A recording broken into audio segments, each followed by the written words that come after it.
Olá, queridos, sejam bem-vindos para mais uma aula de Biologia.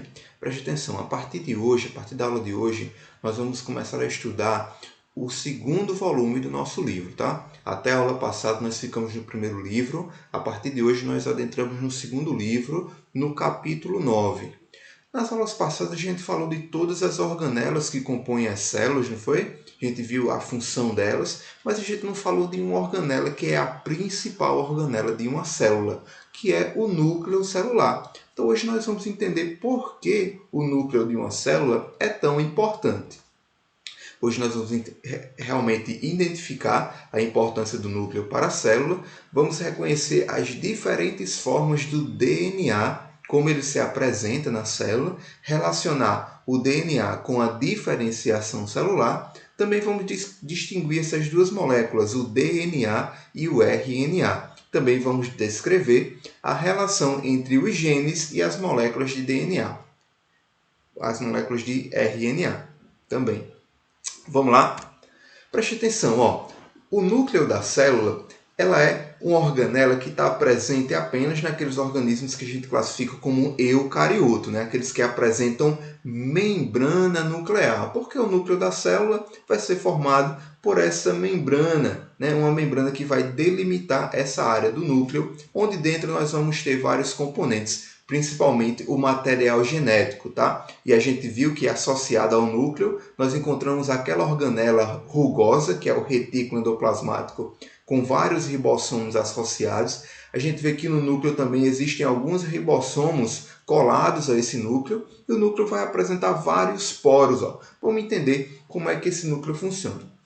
Então, algumas células, gente, elas podem apresentar diferentes núcleos, ou seja, a quantidade de núcleo pode variar conforme o tipo de célula. Então, a gente pode classificar as células em quatro classes. Ó. Existem células mononucleadas, que são a maioria das células que encontramos no nosso corpo, que elas apresentam apenas um núcleo, tá? Como as células do tecido epitelial.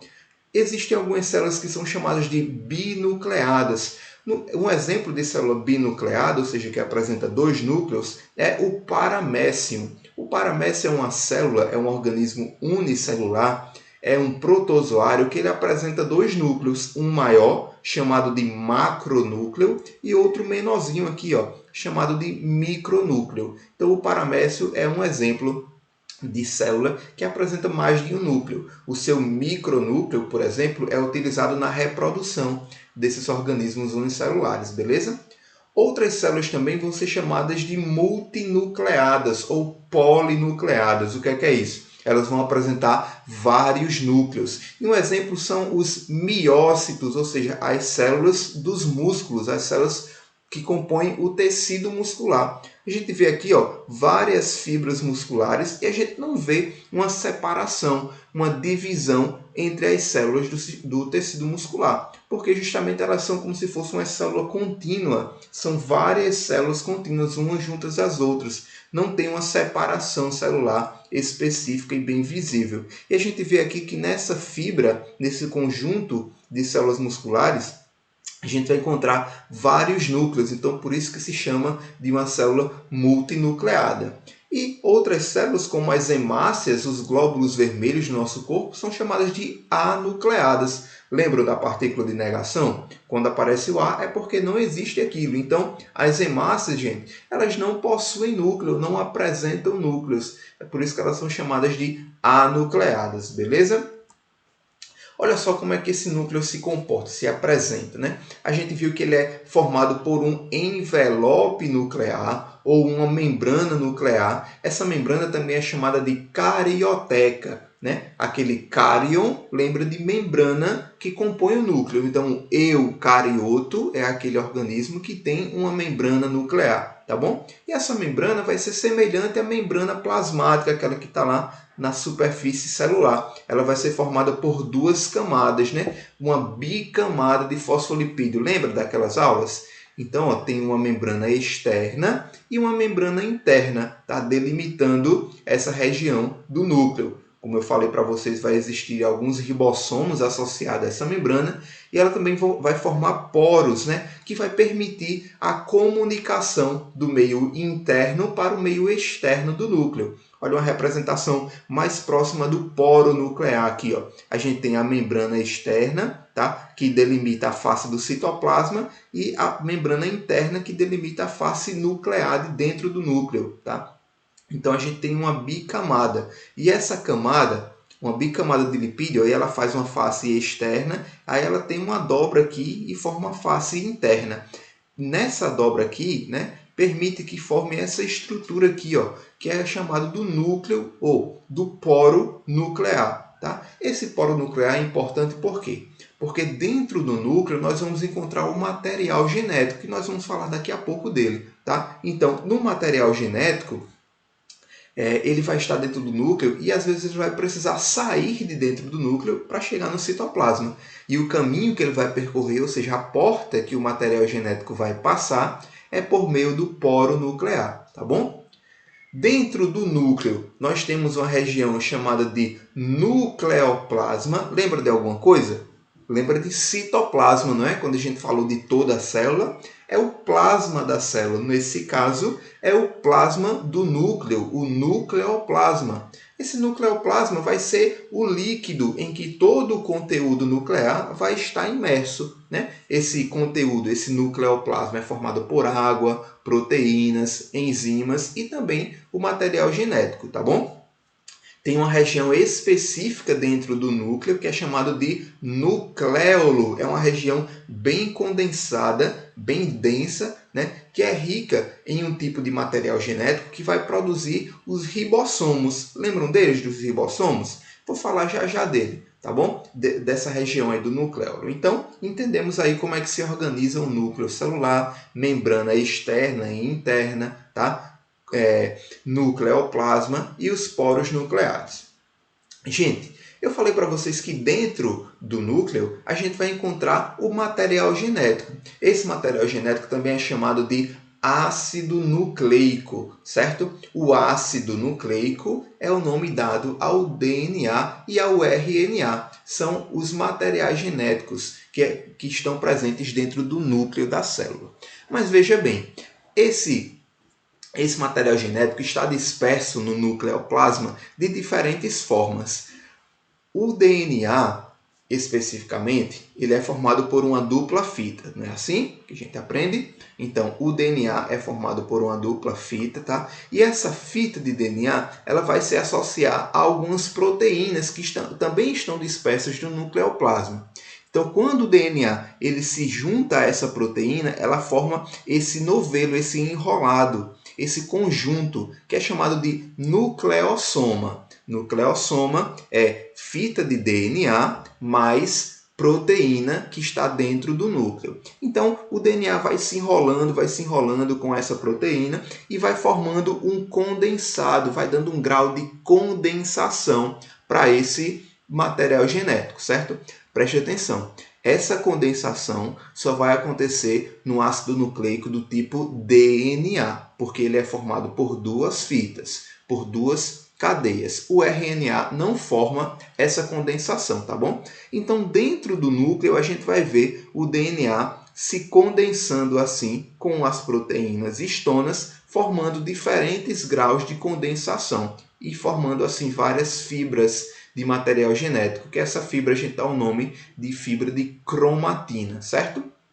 Então, dentro do núcleo, esse DNA ele vai se condensar, ele vai se enrolar em diferentes graus.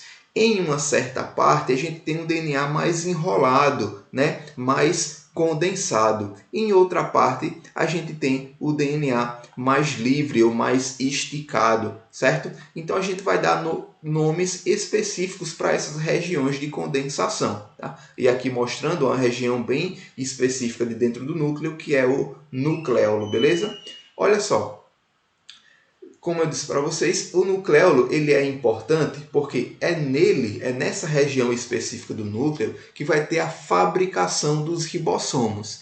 Eu não sei se vocês vão lembrar, com certeza vão lembrar, na nossa aula de organelas, eu falei que o ribossomo ele é formado por um tipo de RNA, que é chamado de RNA ribossômico, e também algumas proteínas que vão formar essa estrutura. Então, tanto o RNA ribossômico quanto as proteínas ribossomais, elas vão ser fabricadas especificamente nessa região do núcleo, que é o nucleolo, tá bom? Então, existe a síntese do RNA ribossômico, tá? Quando se juntar com as proteínas, aí vai formar as duas subunidades dos ribossomos. Vamos falar da cromatina. A cromatina é a condensação desse material genético. Vê só. O filamento de DNA, certo? Aqui ele é formado por duas fitas que se pareiam, ou seja, que se juntam umas com as outras. E essas fitas elas têm um formato de hélice. Elas vão se enrolando, elas vão se dobrando, assim, fazendo esse giro em formato de hélice, sempre pareadas umas com as outras. Quando essas hélices se encontram com as proteínas histonas, elas começam a se enrolar, formando o nucleossoma. Tá? E esse enrolamento vai se condensando, até formar uma estrutura altamente condensada que chamamos de cromossomo. Tá? Então, quando falarmos em cromossomo, o cromossomo é nada mais nada menos do que uma estrutura com o DNA, o filamento de DNA altamente condensado. Tá? Esse cromossomo ele só vai acontecer, ele só vai se formar quando a célula for fazer o processo de divisão celular, tá bom? Mas normalmente, no estágio normal, esse cromossomo ele está mais descondensado, mais desnovelado, tá? Então, olha para cá, nessa parte aqui, ó. A gente tem o filamento de DNA com diferentes graus de enovelamento, de condensação.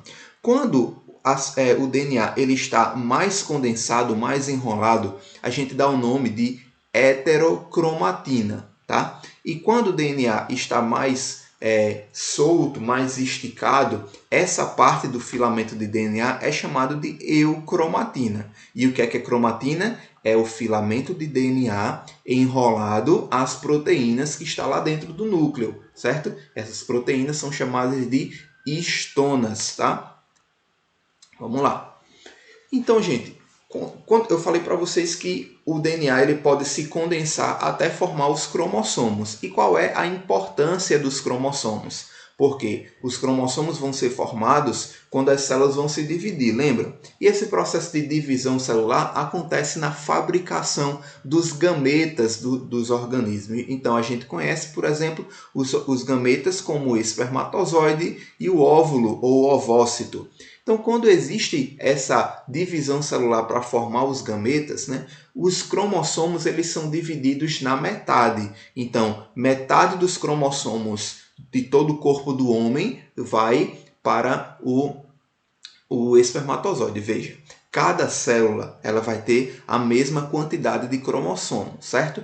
Os seres humanos eles apresentam 46 cromossomos, tá? Então, quando vai se formar um espermatozoide, o espermatozoide leva apenas 23 cromossomos. Ele, nesse processo de divisão celular, que é chamado de meiose, a gente vai estudar ele mais na frente, tá? Quando ocorre a divisão celular para formar o espermatozoide e da mesma forma para formar o ovócito, essas células, esses gametas, vão carregar a metade do conteúdo cromossômico de dentro das células, ou seja, apenas 23 cromossomos. E por que eles carregam a metade?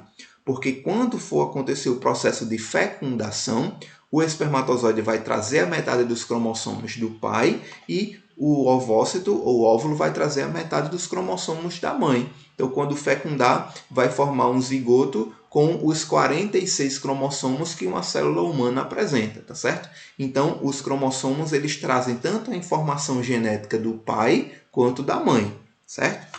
E o que é esse cromossomo? Preste atenção, sempre lembra disso.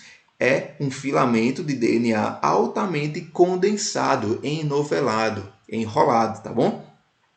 E partes desse DNA, ou seja, trechos do DNA, eles são chamados de gene. E o que é um gene? O gene nada mais é do que uma parte do DNA, um trecho desse DNA, que ele vai ser responsável por dar a informação, dar a receita para se fabricar uma proteína. E uma proteína, a gente sabe que existem vários tipos de proteína, várias funções, e principalmente a função da proteína é realizar algum processo de formação no nosso corpo. Ele vai construir ou vai ajudar alguma reação do nosso organismo, tá? Então, quem dá a informação, quem dá a receita para se produzir essas proteínas são os genes, que são filamentos, são pedaços do DNA que vão ser transformados em RNA, certo? Para esse RNA ser produzido uma proteína a partir dele, certo? Então tem essa sequência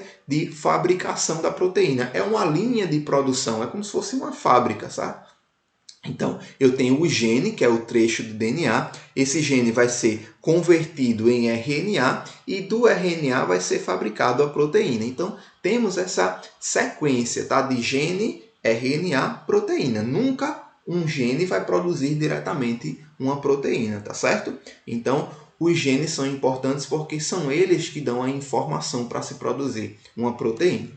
Então, mostrando aí para vocês, por exemplo, em um mesmo filamento de DNA, eu posso ter vários genes, porque o gene é apenas um trecho, apenas uma parte daquele grande filamento que fica condensado em forma de eucromatina e heterocromatina. Tá? Por exemplo, eu posso ter um gene A que ele vai dar a receita para se produzir um ribossomo, mas esse gene precisa ser convertido primeiro em um tipo de RNA que é chamado de RNA ribossômico, e aí esse RNA é formado um ribossomo.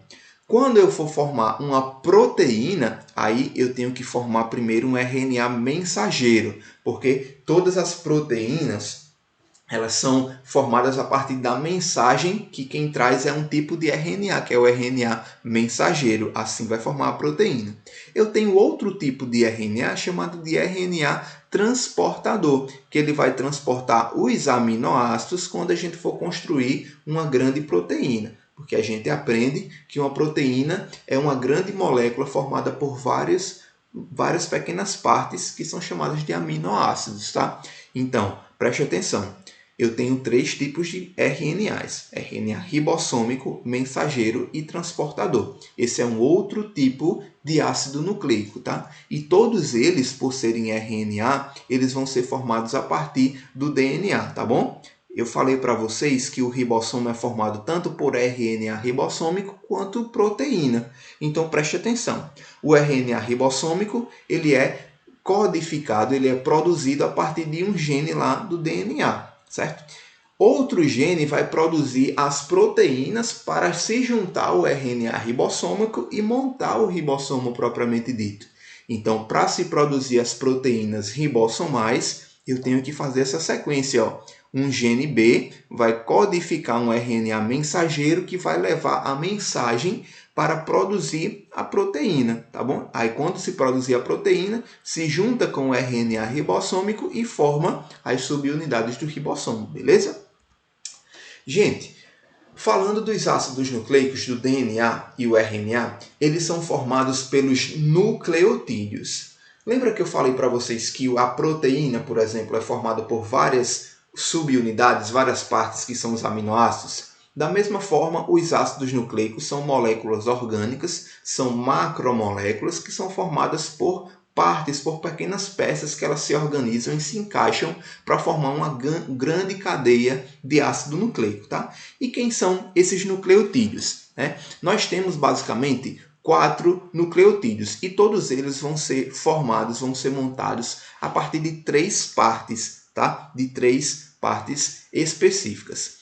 Para formar os nucleotídeos que compõem a cadeia de RNA, eu tenho um fosfato, certo? Um grupamento fosfato. Eu tenho um açúcar de 5 carbonos, uma pentose, que no RNA vai ser uma ribose. A diferença para o DNA é que lá no DNA, o açúcar de 5 carbonos, a pentose que vai montar esse nucleotídeo é chamada de desoxirribose. A sua estrutura aqui vai ser um pouco diferente, quimicamente falando, tá? E associada a essa pentose, a gente vai ter uma base nitrogenada, certo? Basicamente, as mesmas bases que acontecem no RNA acontecem ou aparecem na montagem do DNA. A única diferença é uma única base nitrogenada. As bases nitrogenadas que compõem o RNA vai ser a adenina, uracila, citosina e guanina. Tá? As bases nitrogenadas que compõem o nucleotídeo de DNA é a adenina, timina, citosina e guanina. Percebeu a diferença? Existem apenas duas diferenças no nucleotídeos de RNA e DNA. Enquanto que no nucleotídeo de RNA, a pentose que aparece é a ribose, no DNA aparece a desoxirribose. Tá? E enquanto que no RNA aparece a base nitrogenada uracila, lá no DNA vai aparecer a timina. Tá? Então, a diferença de RNA para DNA é que a uracila vai aparecer apenas na cadeia de RNA e a timina vai aparecer apenas na cadeia de DNA. Então, quando a gente vê uma grande sequência de ácidos nucleicos, né, de vários nucleotídeos, quando a gente vê aparecendo uma timina lá, eu sei que aquela fita já é uma fita de DNA, porque a timina não aparece no RNA, tá bom? E quando aparecer uma uracila, eu já sei que é uma cadeia, é um filamento de RNA, porque a uracila não aparece no DNA, certo? Então, mostrando aqui para vocês que o DNA é formado por uma dupla fita, né? Essa fita ela vai fazer essa volta sim, certo? E enquanto que o RNA é só uma única fita formada por vários nucleotídeos, certo? Então, aqui a gente tem a diferença, né? Lá no DNA vai acontecer a timina, enquanto que no RNA aparece a uracila. Gente, e uma coisa muito importante que a gente precisa aprender sobre os nucleotídeos, tá? Os nucleotídeos, eles vão se emparelhar uns com os outros na fita de RNA e de DNA. Preste atenção. Vocês estão vendo aqui que na fita de DNA, né, existe, por exemplo, um tracinho amarelo ligado com um tracinho verde, um tracinho azul ligado com um tracinho vermelho. E a gente vê sempre esse mesmo pareamento, ou seja, um verde só se liga com o amarelo e o azul só se liga com o vermelho, nesse exemplo aqui. Então é isso que acontece, gente. A gente sempre tem que aprender isso, certo? Nunca pode esquecer. Os ácidos nucleicos eles vão se parear da seguinte forma.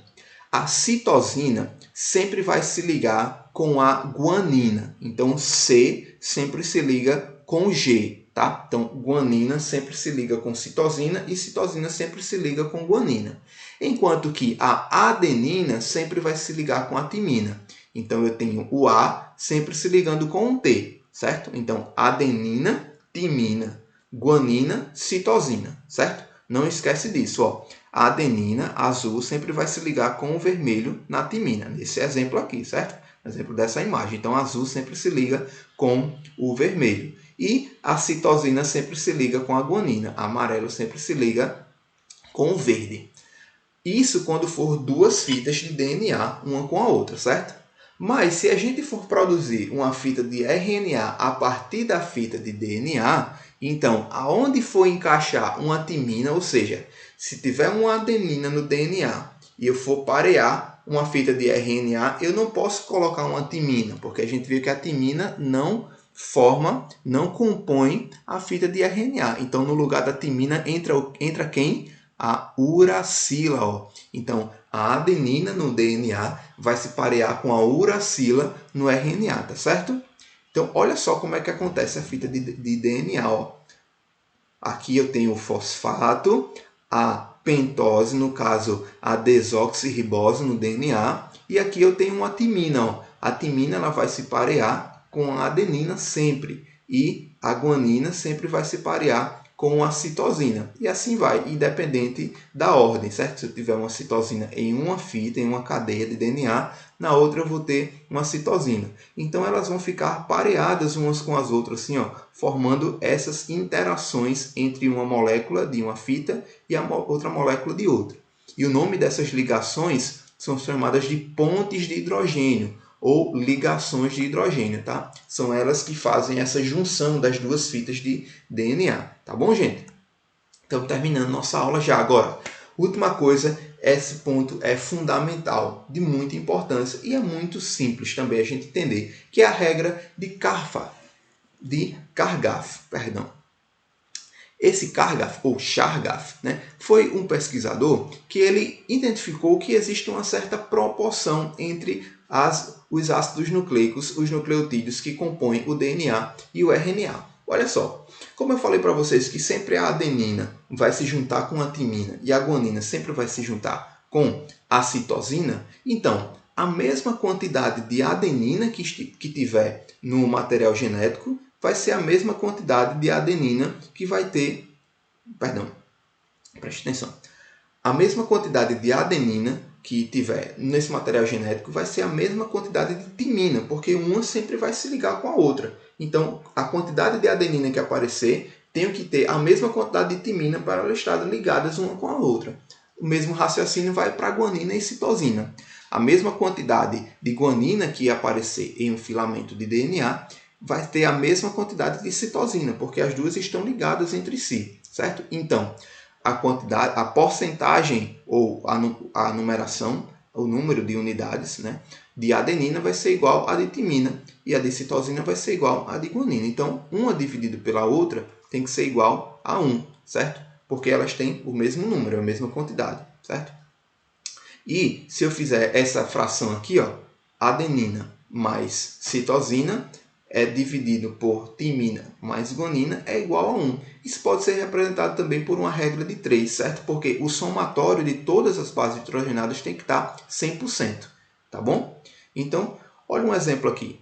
A adenina sempre vai se ligar com quem? Com a timina, né? Então, ó, basicamente a mesma quantidade, 30% de adenina e 30% de timina. E a mesma quantidade de guanina, mesma quantidade de citosina, aproximadamente, né? 19% de um e 19% de outro, 20%, né?